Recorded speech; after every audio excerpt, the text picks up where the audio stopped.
ونشهد أن لا إله إلا الله وحده لا شريك له ونشهد أن سيدنا وسندنا وحبيب ربنا وطبيبنا وطبيب قلوبنا ومولانا محمدا عبده ورسوله الذي أرسله الله تعالى بالحق بشيرا ونذيرا. أعوذ بالله من الشيطان الرجيم. بسم الله الرحمن الرحيم. قل إن صلاتي ونسكي ومحياي ومماتي لله رب العالمين. قال النبي صلى الله عليه وسلم: خيركم من تعلم القرآن وعلمه. صدق الله مولانا العظيم وصدق رسوله النبي الكريم ونحن على ذلك من الشاهدين والشاكرين والذاكرين والحمد لله رب العالمين. সম্মানিত উলামা ইকরাম, মুরব্বিয়ান ইজম, ভাই বেরাদার ইসলাম, আল্লাহ পাকের বান্দা হযরত মুহাম্মদ সাল্লাল্লাহু আলাইহি ওয়াসাল্লাম উম্মত, আমরা সকলে যারা আজকে এখানে আমাদেরকে যিনি হায়াত দিয়েছেন, সুস্থতা দান করেছেন, বিধায় আমরা এখানে উপস্থিত হতে পেরেছি, সকলে বলি একবার আলহামদুলিল্লাহ। আলহামদুলিল্লাহ। সকল প্রশংসা আল্লাহর জন্য, যিনি আমাদের সৃষ্টিকর্তা, যিনি আমাদের পালনকর্তা, যিনি আমাদের রিজিক দাতা, যিনি সর্বময় ক্ষমতার মালিক। আল্লাহ সব কিছু কার? আল্লাহ। আল্লাহ। আমরা এই দুনিয়াতে আসছি, আবার এই দুনিয়া থেকে চলে যেতে হবে। মিনহা খালাকনাকুম ওয়া ফিহা নুঈদুকুম ওয়া মিনহা নুখরিজুকুম তাহারাতান উখরা। যেই মাটি দিয়ে আমাদেরকে সৃষ্টি করা হয়েছে, আবার সেই মাটির নিচে আমাদেরকে যেতে হবে, ঠিক কিনা বলেন? ঠিক।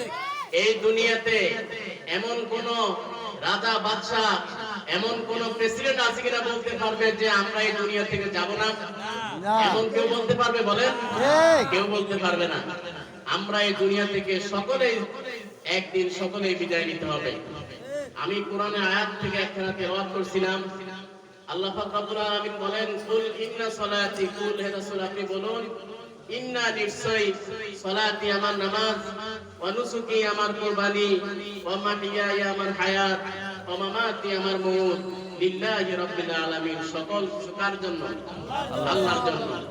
আমরা এই দুনিয়ার জমিনে বলি গাড়ি আমার, বাড়ি আমার, এই ধন সম্পদ আমার, কিছুই আমার না, সব কিছু আল্লাহর। যদি এই দুনিয়াতে কেউ যদি বলতে পারতো কবরে যাওয়ার পরে আমাদের ধন সম্পদ, গাড়ি বাড়ি আমাদেরকে কবরে দিয়ে দিবে, এই দুনিয়া আজকে মাহফিল হইতো না, এই দুনিয়ার জমিনে মসজিদ হইতো না, মাদ্রাসা হইতো না। সকলে চিন্তা করত যে আমার সম্পদ আমাকে কবরে দিয়ে দিবে, তাহলে আমরা কবরে নিয়ে যাইতে পারবো, সেই জন্য আমরা এগুলো দান করব না। ভাই, আমরা সকলে চলে যেতে হবে, ধন সম্পদ নিয়ে কেউ যেতে পারবো না।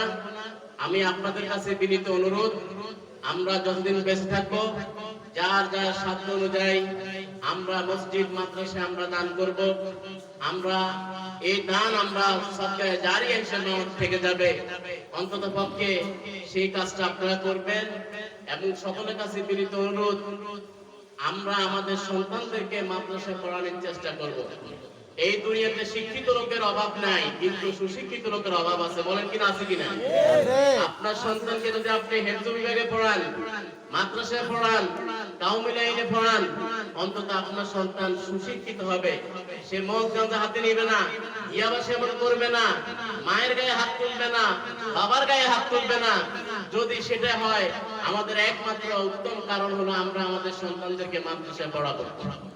আপনারা জানেন অনেকে, আমি নিজেও একটা মাদ্রাসা প্রতিষ্ঠা করেছি, হেফজ বিভাগ। ইনশাআল্লাহ হুফাজুল কোরআন ফাউন্ডেশনের মাধ্যমে ঢাকা আশুলিয়া 800 ছাত্রের মধ্যে 32 জন, তার মধ্যে আমাদের এই হাজীবাড়ি মাদ্রাসা 23তম হয়েছে, এবং লক্ষ্মীপুর জেলার মধ্যে স্বর্ণ পদক প্রাপ্ত হয়েছে। যদিও বাড়ির ভিতরে সেই জন্য এটা সুনাম প্রচার প্রসারিত ভাবে হচ্ছে না, কিন্তু ইতিমধ্যে প্রায় 3 মাসে সারা বাংলাদেশে বিভিন্ন জায়গায় কোরআন তেলাওয়াত মসজিদে অংশ নিয়ে, কোরআন তেলাওয়াত বলতে আমরা মনে করি যে আমি কোরআন তেলাওয়াত করলাম, এই কোরআন তেলাওয়াত সেই কোরআন তেলাওয়াত না। 10 পারা গ্রুপ, 5 পারা গ্রুপ, 20 পারা গ্রুপ বিভিন্ন জায়গা থেকে প্রশ্ন করবে, ছাত্ররা উত্তর দিবে, তাদের মেধা যাচাই হবে, সেই কোরআন তেলাওয়াত। আপনারা দোয়া করবেন আমি যেন মাদ্রাসা মসজিদ মাদ্রাসার খেদমত করতে পারি। আপনারা আপনাদের সন্তানদেরকে অন্তত মাদ্রাসা পড়াবেন, দেখবেন আপনাদের সন্তান সুশিক্ষিত হবে, আপনার গায়ে, পিতার গায়ে, মাতার গায়ে হাত দিবে না, আপনার সন্তান ইয়াবা সেবন করবে না। অন্তত পক্ষে বিনীত অনুরোধ, আমি আপনাদের সন্তান হিসেবে আপনাদেরকে বিনীত অনুরোধ করতেছি, আপনারা আপনাদের সন্তানদেরকে মাদ্রাসায় পড়াবেন, সুশিক্ষা যেন তারা শিক্ষিত হতে পারে। এবং আপনারা মসজিদ মাদ্রাসায় দান করবেন, আপনাদের দান আল্লাহ কবুল করে নিবে। আশা করি আমরা আমাদের সন্তানদেরকে মাদ্রাসায় পড়াবো।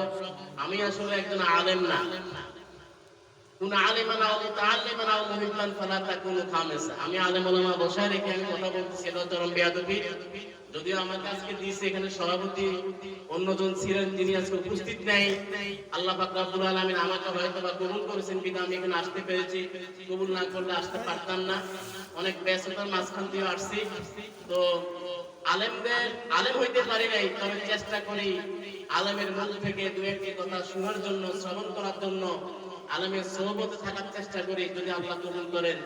তাই আমি সকলের নিকট ক্ষমা চেয়ে আপনাদের থেকে বিদায় নিচ্ছি।